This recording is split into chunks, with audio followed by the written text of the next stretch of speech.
Yo ho ho, welcome back to another video. Thank you for joining me today. I hope you're keeping well. So today I'm going to be doing my January, February and March reading wrap up. I started out the year quite strong with reading every single day in January and I was really proud of that accomplishment, but I still only read 3 books within that month, which was kind of surprising, but you know, sure.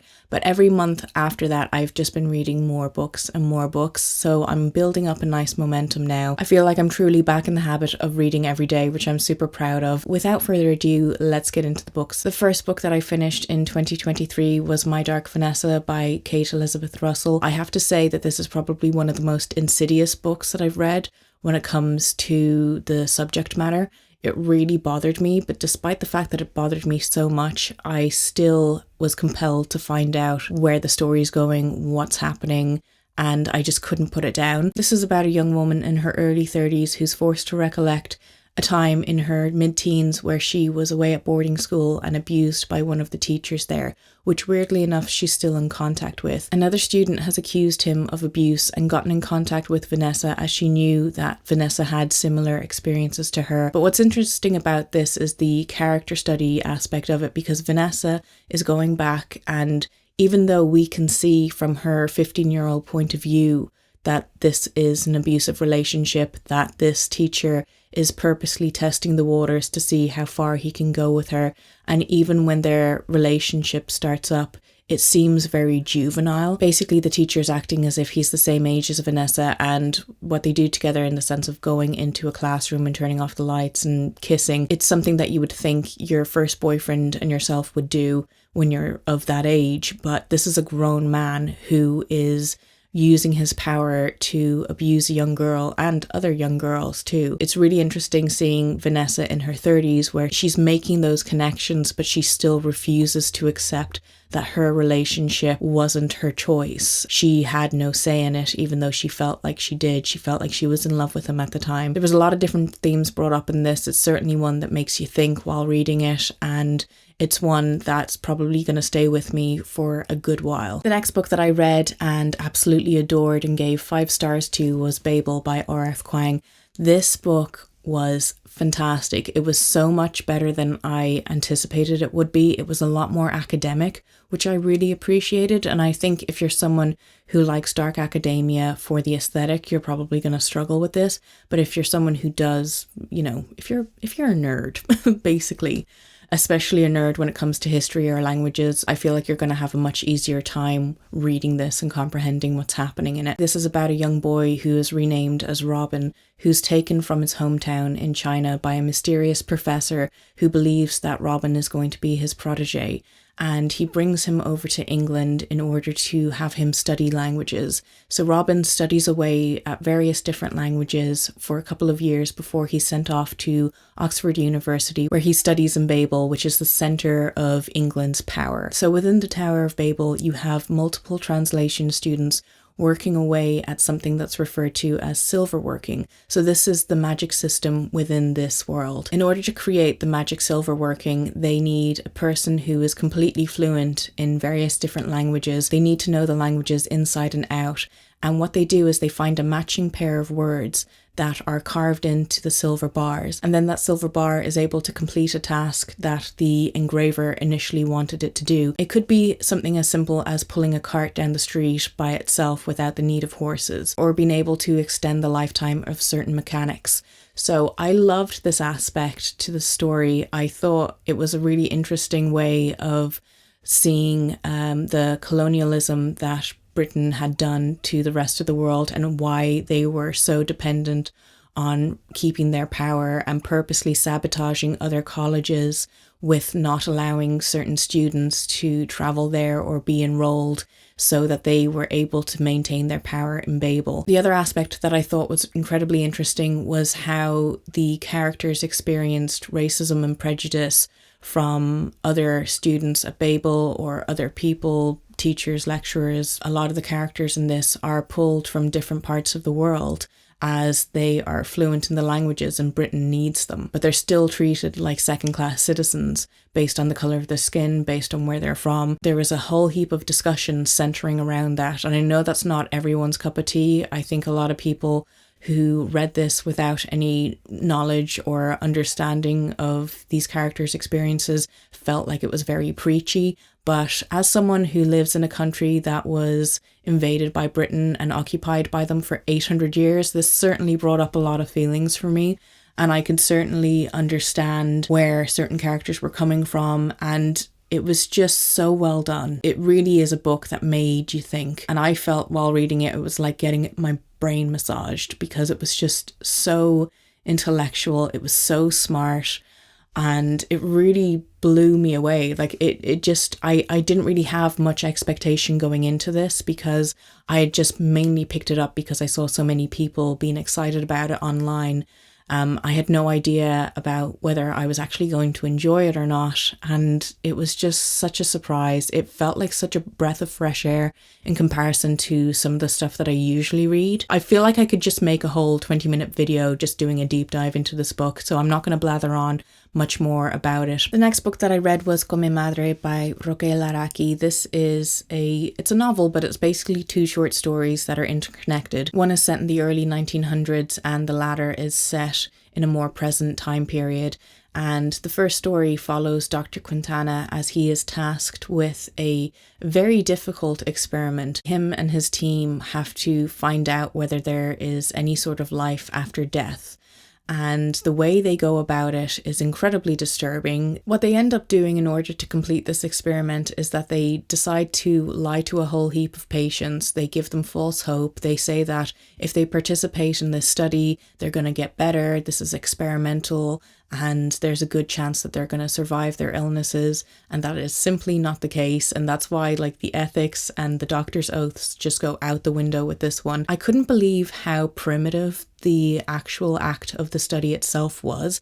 I suppose I didn't really know what I was going to expect, but it wasn't that. It is interesting and it is very satirical. The second story follows an artist who's working on his dissertation, and he goes back and studies the work that happened within the first short story of this, and that's how the 2 stories are intertwined. And he's basically going back and reflecting a lot on his own work for his own narcissistic means. I just didn't find it super engaging. I think it's the stream of consciousness style that kind of threw me off. If you are hardcore into reading works from Argentinian authors, this is definitely one to check out. Then I read My Year of Rest and Relaxation by Otessa Moshfegh. This was my first delve into this author and I absolutely loved it. This is one I gave 4 stars to. And you know what, while I was reading it, I did sort of semi-use it as a how-to guide, because a lot of the time I'd be reading about this character who wants to go to sleep, or she's sleeping, or, she's planning on sleeping, and it would make me tired reading it. And especially since a lot of the time I sit on my bed and read, I had a good few naps while reading this book. I felt very refreshed. This is about a young woman who's gone through some really serious trauma as of late, and she's really not happy with the state of her life, with her postgraduate sort of life. She's just not at a place where she wanted to be by the age that she is. And in order to reset her life, she believes that if she can sleep as much as possible for an entire year, that she will awaken in the new year as a fresh new person, and all her troubles will basically be behind her, because then she'll be able to pick up her life again. Naturally, this doesn't go very well. She is continuously interrupted. She has a quack of a psychiatrist who is just giving her pill after pill after pill, not realizing that this is actually being abused, and there's a lot of fibs being told. I feel like the main character wasn't a particularly great person. She was very flawed, and I think it would be quite difficult being friends with her in real life. I did find her to be quite relatable and real as a character, which might sound completely bonkers, but there were certain elements, especially regarding the mental health aspect that she was going through, that I found really relatable. There was something about this that just really struck a chord with me, and I am so excited to read more books from this author soon. Then I read my first classic of the year, which was Heart of Darkness by Joseph Conrad. Again, this is another book that I'd been meaning to read for years, so I'm delighted that I finally got through it. I have a lot of different thoughts on it though after reading it. So this was collected into a novel in 1902, and it's based on Joseph Conrad's own experiences within Africa in the Congo. and depicts certain things that he witnessed while he was there. So this follows the sailor Marlowe as he works for a Belgian company, which is just called The Company, who are ivory traders, and they're like the biggest ivory traders in the Congo. Marlowe witnesses the slavery and racism and poor treatment of the native people while he's there working himself. And what's interesting about this is that despite the character being able to recognize that what the company is doing isn't okay, he still holds his own prejudiced, racist views on the native people, depicting them as primitive, as potentially dangerous. So even though he's able to recognize the horrors of the colonialism that Europe is having on Africa, he's still part of the problem. And there has been a lot of debate about this book as to whether that's Joseph Conrad's own experience and his own thoughts, or whether he specifically wrote the character to be flawed in this way, because it does still come off as very racist when you're reading through it, regardless of the intention that Joseph Conrad had when writing it. And in that respect, it was quite difficult to read. But I am happy that I finally read it and that I can finally form my own thoughts on it, because it does have a lot of food for thought within it. And I know this is like so silly, but like one of the aspects that I liked was that I finally found out what the quote, the horror is from. It's from this. Character says it while he's dying. The next book that I read was Come Closer by Sarah Grand. So this is about a young woman who is married and she's working. There's a lot of strain put on her based on her potential mental health or possession that's going on. She starts acting really erratically. She's having blackouts along with them. She's having really horrible thoughts. This is affecting her job because some of the stuff that she'd be writing down for her boss would come back to her and it would just say something absolutely horrific instead of having the assignment that she was meant to do done. I found the start of the book to be really funny and it really grabbed me from the very first page. And she basically starts having these dreams where there's a woman standing on a shore of Red Sea who has sharp pointy teeth who begins to talk to her. We as the reader are led to believe that she is being possessed by this woman with the spiky teeth. And I do love reading these sorts of books where you have to deduce whether it's poor mental health or actual paranormal events happening to the person. There was a lot of weird stuff happening, so I can't say for certain what I think was actually happening in this because I still don't particularly know, but I thought it was a very entertaining read. Then I read The Watchers by A.M. Shine. So I will say with this, I am incredibly biased because this is an Irish author. It's set over in Galway. Our main character is tasked with bringing a exotic bird to someone in Connemara. And basically what happens is that she drives and drives and her car ends up breaking down on the side of this forest. And she decides to take the bird out with her and walk through the forest to see if she can find any help. And then what happens is that she ends up becoming trapped out in the forest. She runs into other people who are trapped with her. And it's this really interesting survival horror story that's based on Irish folklore. I'm just going to say I loved it. It had this awful claustrophobic feeling throughout the entire novel, and again, it was a book that I read really quickly because I just wanted to find out what was going to happen next, what was going to happen to Mina and the bird and the rest of the characters in the story. And it is a really interesting take on the Irish fairy folklore, and if you're someone who loves kind of folk horror, this is definitely a great one to read. I feel like I'm converted. I'm really looking forward to reading this author's new book, The Creepers. If it has any of the same vibes, I know I'm absolutely going to love it. And then I read Slade House by David Mitchell, and I really didn't know what I was going to expect from this book. This is another one that I got out from the library, and I just thought, I picked it up on a whim. I'll give it a go, see how I get on with it, and I absolutely adored it. This contains 5 stories that are all interconnected.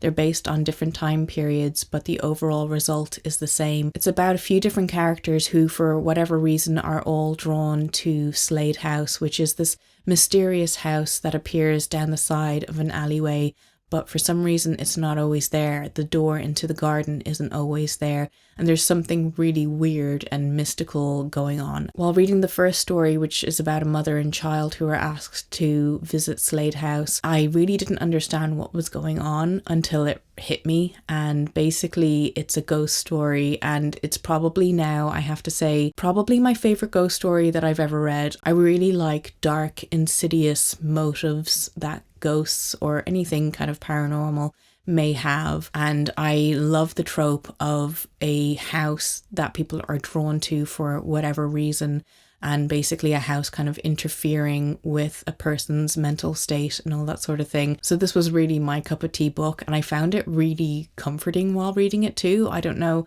why that was, but there was something about David Mitchell's writing style that just I found very soothing for whatever reason, despite the fact that technically it is a horror story. Again, this is another book that I rated like 4 stars or 4.5 stars, I can't remember exactly, but I really enjoyed it. Then I read How to Sell a Haunted House by Grady Hendrix. This is about a woman who's estranged from her family, but she finds out one day that both of her parents have died in a car crash, and therefore she's forced to go back to her hometown, and she doesn't get along with her brother. There's a reason why she doesn't want to go back to her hometown, and she really does just have to face her past. I found it really hard to get into though. I will say that I really struggled getting into this book. I really struggled with wanting to pick it up, because initially it's very hard going because you're in this character's grieving process, and the fact that the brother is very frustrating as a person based on his own issues with his sister growing up. You do really kind of have to work at it. And I've heard other people say that about this too, you know, that it's difficult to get into and all that sort of thing.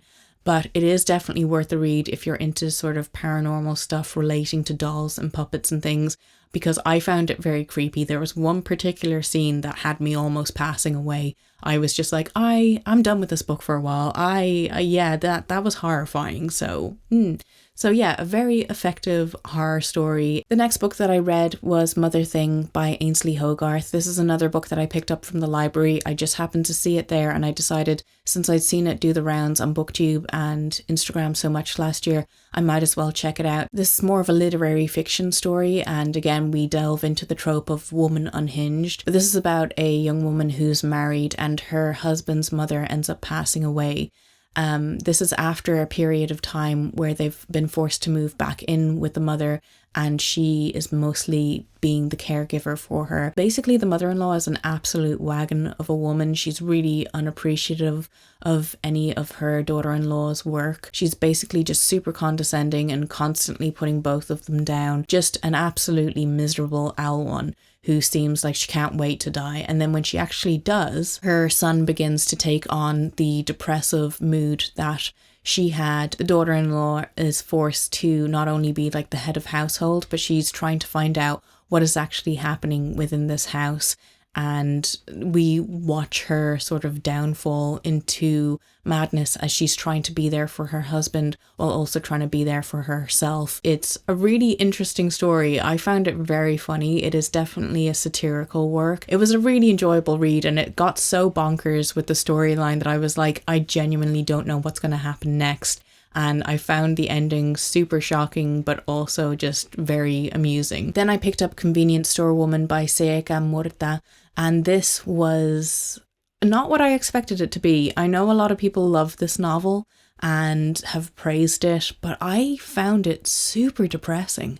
I just hated the way characters were treating our main character within the book. Now, it isn't actually stated in the book, but you get the vibe that the main character is neurodivergent based on how she internalizes conversations with other people. Something I can respect is that a lot of the time with her, when someone is being outwardly cruel to her, she is like water off a duck's back. But it affected me as the reader. I was bothered. I was horrified that people were just treating her so poorly for the only reason that she is 36 and works in a convenience store and has no other real plans with her life. Her family believe that she is wasting her life away, and she also encounters various different co-workers who believe the same sort of thing, and they think it's weird that a a 36-year-old woman is working a part-time job and not interested in having any sort of meaningful relationships or starting a family. And a lot of people's issues with her are very much based in that sort of misogynistic viewpoint that all women have to be mothers in order to have a fulfilling life. But it's not until she meets one particular co-worker who really turns her life upside down and makes her question what she should be doing and makes her realize what it is that she actually wants out of life. I hated that particular character. I really hated him. He was an awful bollocks. In the end, I was happy with the overall outcome of the story, which is something I can't say a lot. A lot of the time when I read books, I'm never really happy by the endings because like they're usually just miserable books. But for this one, I felt like the outcome was satisfactory. It was a bit of a cozy read as well, despite the fact that I was struggling through some of the bits, it's just the kind of like misogynistic bits that I didn't really like. I'm definitely interested in reading more from this author, but I can't say that this was like a favorite of mine. I think I gave it 3 stars at the time. The last book that I read in March was The Dangers of Smoking in Bed by Mariana Enriquez. This is a short story collection. All the stories are centered around horror. This definitely pulled a lot more horror than social commentary, which was my kind of view with the second collection of short stories that this author put out, which was called The Things We Lost in the Fire. And I had seen that a lot of people prefer the second collection, but do you know what? After reading this, I think I much prefer this one. I much preferred the elements of horror in each of the short stories, especially the first one. I absolutely adored the first short story within this. It focuses on a young woman who is trying to outrun her past, who follows the importance of family and tradition, and it represents the hold that family can still have over you. I thought it was super creepy and gross and weird, and that's why I absolutely loved it. I just thought it was an absolutely wonderful collection of stories, a really strong collection.